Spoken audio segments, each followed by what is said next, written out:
Hello, Constitutional Law class. This is Professor Opterbeck. I just wanted to shoot you a little video as a review for Unit 1 and as a look ahead to Unit 2.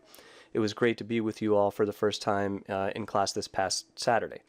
So as you know, in this past unit, we really didn't cover a whole lot of hard constitutional doctrine.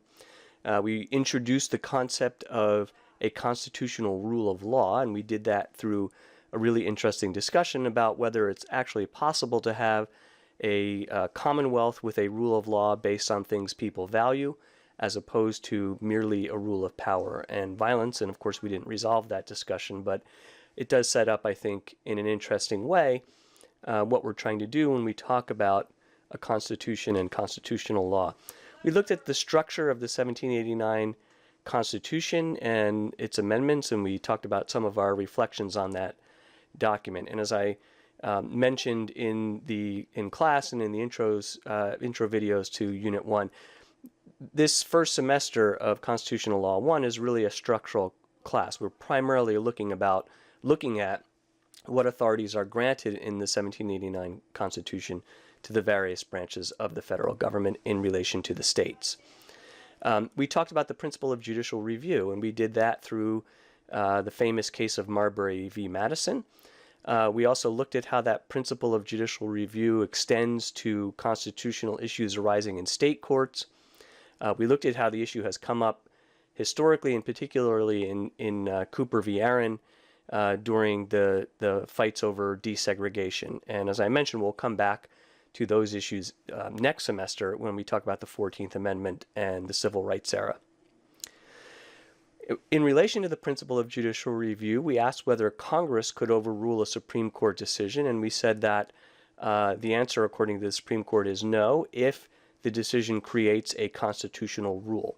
But we also mentioned that if the Supreme Court is simply interpreting a statute, so it's a matter of statutory interpretation, not creating a constitutional rule, then Congress could amend or change or clarify the statute in a way that is contrary to the way the Supreme Court had interpreted it. We asked about a jurisdictional statute that limits the Supreme Court's appellate jurisdiction, and we said that it appears to be the case under Ex parte McCardle that Congress could indeed create a jurisdictional statute that limits the Supreme Court's appellate jurisdiction, although it's unclear exactly how that would play out in a contemporary context.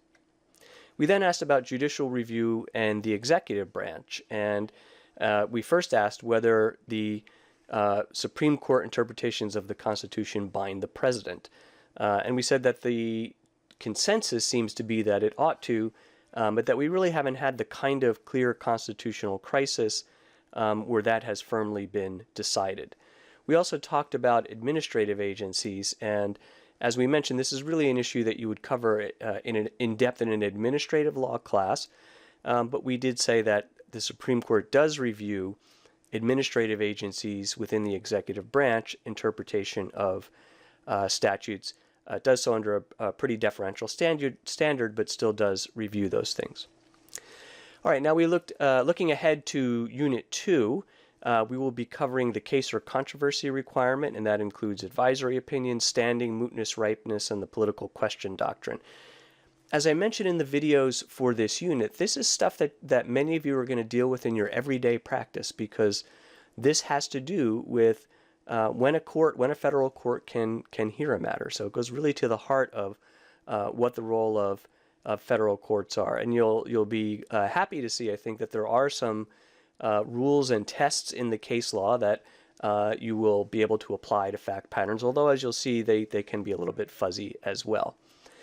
Notice that the flow of things for this unit is now getting into our regular flow of things in terms of assignments. So all of the materials are up on Blackboard. You should have access to everything now.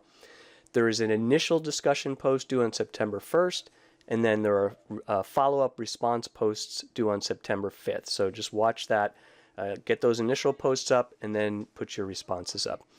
We'll meet on September 8th. There's a holiday in between, so that's a little bit delayed. The quiz is already available to you, but it's really designed to be a review. So it's available after we meet in person, and it's a similar format to what the quiz looked like before. So enjoy the reading, enjoy the lectures and materials, and I will see you when we meet in person on September 8th.